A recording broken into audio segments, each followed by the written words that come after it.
এখানে নামলো সন্ধ্যা। সূর্যদেব, কোন দেশে কোন সমুদ্র পারে তোমার প্রভাত হলো? অন্ধকারে এখানে কেঁপে উঠছে রজনীগন্ধা, বাসর ঘরের দ্বারের কাছে অবগুণ্ঠিতা নববধূর মতো।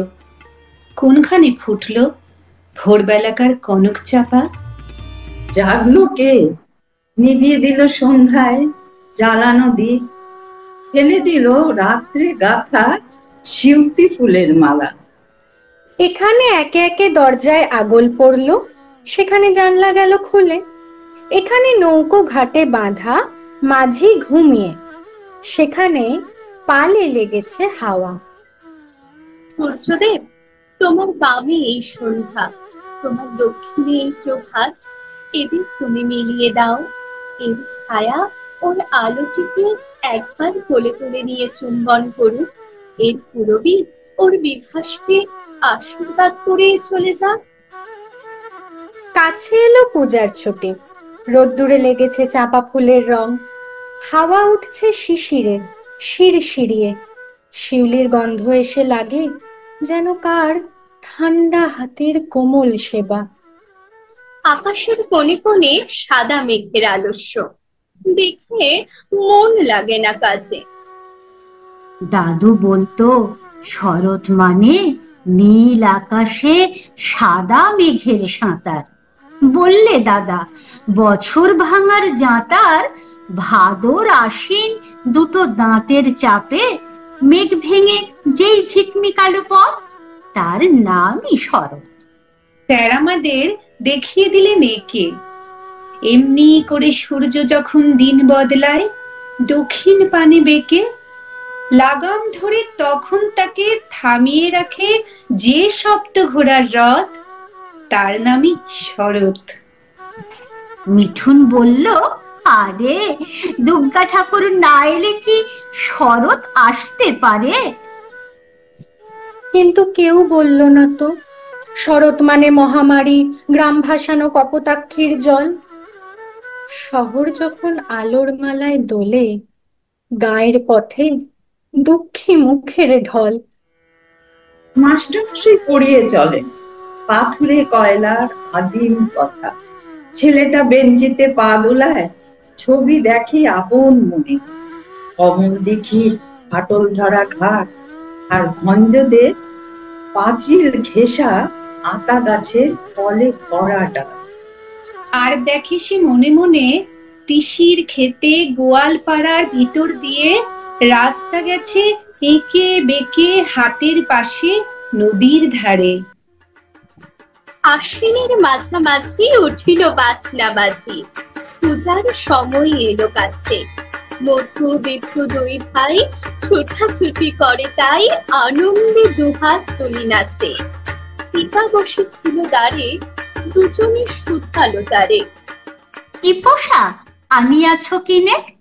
পিতা কহে, আছে আছে তোদের মায়ের কাছে, দেখিতে পাইবি ঠিক দিন। পুজোর পরব কাছে, ভাণ্ডার নানা সামগ্রীতে ভরা, কত বেনারসি কাপড়, কত সোনার অলংকার, আর ভাণ্ড ভরে ক্ষীর দই, পাত্র ভরে মিষ্টান্ন। মা সওগাত পাঠাচ্ছেন। বড় ছেলে বিদেশে রাজ সরকারে কাজ করে, মেজ ছেলে সওদাগর, ঘরে থাকে না। আর যে কয়েকটি ছেলে ভাইয়ে ভাইয়ে ঝগড়া করে পৃথক পৃথক বাড়ি করেছে। কুটুম্বরা আছে দেশে বিদেশে ছড়িয়ে। ওলের ছেলেটি সদর দরজায় দাঁড়িয়ে সারা দিন ধরে দেখছে ভারে ভারে সওগাত চলছে। সারে সারে দাস দাসী, থালাগুলি রং বেরঙের রুমালে ঢাকা।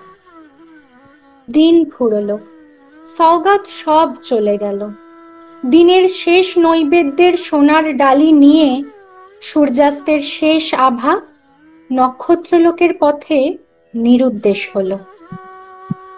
হেলে ঘরে ফিরে এসে মাকে বললে, মা, সবাইকে তুই সওগাত দিলি, কেবল আমাকে না। মা হেসে বললেন, সবাইকে সব দেওয়া হয়ে গেছে, এখন তোর জন্যে কি বাকি রইল এই দেখ। ব্যস্ত দেখে হাসিয়া মা দুখানি ছিটের জামা দেখাইল করিয়া আদর। মধু কহে, আর নেই? মা কহিল, আছে এই একজোড়া ধুতি ও চাদর। এই বলে তার কপালে চুম্বন করলেন। ছেলে কাঁদো কাঁদো সুরে বললে, সওগাত পাবো না? যখন দূরে যাবি তখন সওগাত পাবি। আর যখন কাছে থাকি তখন তোর হাতের জিনিস দিবি নে? মা তাকে দু হাত বাড়িয়ে কোলে নিলেন, বললেন, এই তো আমার হাতের জিনিস। একবার কেমন আমার সন্দেহ হতে লাগলো, বুঝি মন বাদরটা আসল কথার জবাব জানে না, সেজন্যই কেবল কাছ দিয়ে জবাবটাকে সে ঢাকা দেয়। মাঝে মাঝে একবার ইচ্ছে হয় কাজ বন্ধ করে কান পেতে শুনি এই পথ দিয়ে কেউ আসছে কিনা।